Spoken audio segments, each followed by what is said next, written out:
تو لہٰذا جو اس وقت نا بندیال صاحب پر تنقید کر رہے ہیں اور کچھ لوگ بندیال صاحب کا دفاع کر رہے ہیں. اب دفاع کرنے والے کے نہ تو بندیال صاحب کچھ لگتے ہیں لیکن دفاع کر رہے ہیں.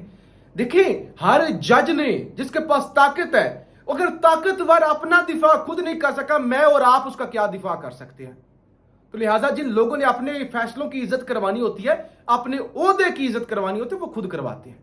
وہ کسی کے وی لاگ یا کسی کے پروگرام سے ان کا دفاع ممکن نہیں ہوتا. ٹھیک ہے بندیال صاحب نے آج ایک آخری گیند پر بڑا چھکا مارا ہے اور چیخیں نکلوا دی ہیں سب کی، اور سب کو آج زیرو پر لا کے کھڑا کر دیا ہے. میں نے صبح بھی کہا تھا اس فیصلے کے بعد اسٹیبلشمنٹ مضبوط ہوئی ہے. یہ جو آج بندیال صاحب نے فیصلہ دیا ہے نا، اسٹیبلشمنٹ یقینی طور پہ خوش ہوگی. بھائی جان ان کے سارے قدموں میں آ گئے ہیں. آپ کوئی بگوڑا بننے کی کوشش کرے گا ان کے آگے تو سارے ان کے سامنے آ گئے ہیں.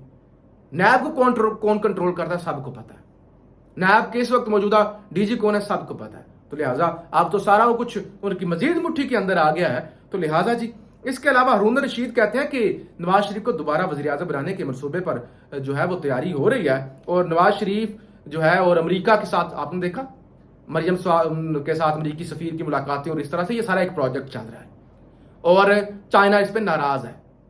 چائنا کو سائیڈ لائن کیا جا رہا ہے سارے معاملے کے اندر، اور امریکہ ان ہو رہا ہے. اور اب یہ امریکہ انڈیا اور کچھ اور ممالک یہ مل کر جو نواز شریف کو انسٹال کیا جا رہا ہے، یہ بہت بڑا منصوبہ ہے. آگے آنے والے دنوں میں خود آپ کو اس حوالے سے پتہ چل جائے گا. یہ پہلے بھی میں نے کہا تھا کہ عالمی طاقتیں اس وقت نواز شریف کو لانے کے لیے یہ سر توڑ کوشش کر رہی ہیں کسی طرح بھی، تاکہ ان کے اپنے جو آگے کے منصوبے ہیں ان کو پایہ تکمیل تک پہنچایا جا سکے. مصطفیٰ نواز کھوکھر کہتے ہیں کہ یوسف رضا گیلانی کو ہم نے سینیٹر بنانے کے لیے جب حفیظ شیخ الیکشن ہارے تھے، لوگوں کو نون لیگ کا ٹکٹ دینے کی جو ہے وہ لالچ دی تھی. یعنی اس وقت نون لیگ کا ٹکٹ بکتا تھا. یہ حالت ہی نون لیگ کا ٹکٹ بکتا تھا. لوگوں نے پی ٹی آئی سے غداری کر دی تھی، ووٹ دے دیا تھا یوسف رضا گیلانی کو، اور خان اپنی جماعت سے غداری کر گئے تھے نون لیگ کے ٹکٹ کے پیچھے. اور آج وہی نون لیگ جو الیکشن سے بھاگ رہی ہے، کسی طرح بھی ہمیں الیکشن نہ کروانے پڑے. اچھا جی، اب عطا تارڑ نے جی آج پھر بندیال کو، میں نے کہا نا چیخیں نہیں کریں گے، آڑے ہاتھوں لیا. کہتے ہیں عمر عطا بندیال نے جاتے جاتے لاڈلے کو خوش کرنے کی کوشش کی ہے. اس سے ہمیں کوئی فرق نہیں پڑتا، ہماری لیڈرشپ تو بھگت چکی ہے.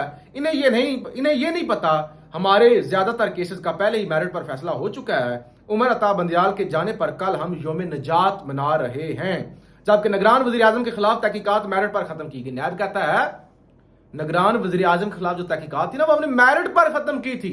اچھا جی، اگر میرٹ پر ختم کی تھی تو پہلے ہفتہ کر دیتے، مہینہ ڈیڑھ پہلے ختم کر دیتے. یہ تب کیوں میرٹ پر ختم ہوئی، انکوائری بند ہوئی جب کاکڑ وزیر اعظم بن گئے؟ پہلے تو نہیں ہوئی. اگر میرٹ اتنا ہی تھا تو یہ پہلے ہو جاتی، لیکن وزیر اعظم جب وہ بنے اس وقت وہ بھی بند ہو گئی. اچھا یہ میرٹ ہے. اچھا جی، اس کے علاوہ جی بڑی سخت تنقید مولانا فضل الرحمان کی پارٹی کی جانب سے بھی کی گئی ہے. کہتے ہیں بندیال نے چیف جسٹس کی کرسی پر بیٹھ کر ایک فاشسٹ پارٹی کے مفادات کا تحفظ کیا. مولانا غفور حیدری، سیاست کا بہت شوق ہے تو آپ میدان میں آئیں، شوق سے اپنا شوق پورا کریں. جمہوریت کا خون کرنے والوں کے لیے ہمیشہ بندیال جیسے ججز نے سہولت کاری کی. اچھا، بندیال کا آج کا فیصلہ تاریخ میں سیاہ فیصلے کے طور پر یاد رکھا جائے گا. نیب جیسے ادارے کو بند کرنا چاہیے اور اس کا دائرہ اختیار میں وسعت کے فیصلے کیے جائیں. نیب ترمیمی بل پر فیصلہ پارلیمنٹ کی سپرمیسی کو چیلنج کرنے کے مترادف ہے. اداروں کا اپنی ذمہ داریوں سے تجاوز کرنے کا خمیازہ مہنگائی اور بد امنی کی صورت میں بھگتنا پڑتا ہے. کرسیوں پر بیٹھے افراد پروٹوکول اپنے منصب کا لیکن شوق سیاست کا رکھتے ہیں، یہ جے یو آئی فے کی جانب سے کہا گیا ہے. پھر جناب منصور علی شاہ صاحب کا اختلافی نوٹ بھی سامنے آ گیا جس میں انہوں نے بہت ساری باتیں کی. انہوں نے کہا کہ قومی احتساب بیورو نیب یعنی ترامیم کا اچھا جی جو ہے وہ منتخب نمائندوں کے ذریعے اختیارات کے استعمال کے آئینی اصولوں سے مطابقت نہیں رکھتا. یعنی ججز کا جو کہ منتخب نہیں ہو کے آتے، اگر وہ منتخب نمائندوں کے حدود میں انٹرفیئرنس کرتے ہیں تو یہ ان کے پاس اختیار نہیں. حضور یہ بات بالکل ٹھیک ہے، کسی کو اختیار نہیں ہے کہ وہ تجاوز کرے، نہ فوج کو، نہ عدلیہ کو، نہ پارلیمنٹ کو. لیکن جب قاسم سوری نے رولنگ دے دی تھی سائفر کی بنیاد پر، سائفر ایگزسٹ کرتا ہے، سائفر کی بنیاد پہ آج عمران خان جیل میں ہے، تو پھر اس وقت اس رولنگ کو کیوں اڑایا گیا تھا؟ اس وقت ٹوٹی ہوئی اسمبلی کو کیوں بحال کیا گیا تھا؟ کیوں انٹرفیئرنس کی گئی تھی؟ کیوں رات کے 12 بجے جنرل باجوہ کو بچانے کے لیے عدالتیں کھولی گئی تھی؟ تو یہ بھی دیکھنا چاہیے. اور بڑا لمبا چوڑا بہرحال جی مختصر اس میں یہی بتایا گیا ہے کہ بنیادی جو بنیادی حقوق سمیت کسی قانون کی واضح خلاف ورزی نہیں ہوئی، فیصلہ منتخب نمائندوں کے ذریعے اختیارات کے استعمال کے آئینی اصول سے مطابقت نہیں رکھتا، اختیارات کی تقسیم کے اصول سے مطابقت نہیں رکھتا اور اکثریت ایک پارلیمنٹرین کے اس غیر آئینی مقصد کا شکار ہو گئی ہے، جس کے تحت قانون سازی کے مقصد اور پالیسی سے متعلق سیاسی بحث کو پارلیمان سے نکال کر عدالت میں لانا ہے۔ یہ طے نہیں کیا گیا کہ ارکین پارلیمنٹ کا احتساب کیسے بنیادی حقوق کا مسئلہ ہے۔ نیب قانون کا اکثریتی فیصلہ خود بنیادی آئینی حقوق کی خلاف ورزی ہے۔ لیکن حضور تھوڑا سا اختلاف برداشت کیجیے گا، جب ایک عوامی رہنما سیاستدان وہ بجائے عوام کی خدمت کرنے کے بجائے وہ لوٹ مار کے چلا جائے گا، اربوں کی کرپشن کر کے نکل جائے گا اور کہا جائے گا کہ اس کا احتساب نہیں ہو سکتا، اس کا احتساب ووٹ کے ذریعے کرنا چاہیے۔ بہت سارے لوگ کہتے ہیں نا جی عوام احتساب کرتی ہے، عوام ووٹ ہی نہ دے۔ عوام کے ووٹ کی طاقت ہی کتنی ہے؟ عوام کا ووٹ جو ہے وہ کیا وہ صحیح جگہ پہ جاتا ہے یا کوئی ووٹوں کی طاقت سے یہاں پہ جیت کے آتے ہیں؟ یہاں تو پولیٹیکل انجینئرنگ ہوتی ہے۔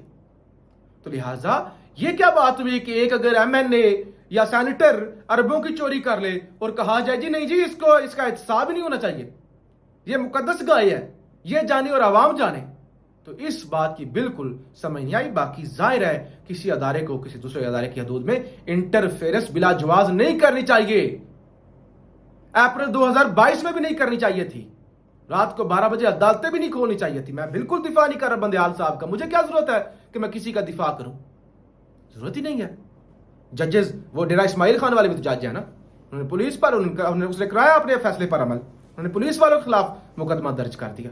لیکن ایک چیف جسٹس ہو کے اگر اپنا دفاع نہیں کر سکتا تو کوئی میں اور آپ تو کسی کا دفاع نہیں کر سکتے۔ بہرحال جی نیندیں اڑ رہی ہیں، لیول پلینگ فیلڈ مانگی جا رہی ہے، خان جیل کے اندر خوش ہے اور طاقتور کو سزارداری صاحب رابطے بھی کر رہے ہیں۔ پاکستان زندہ باد۔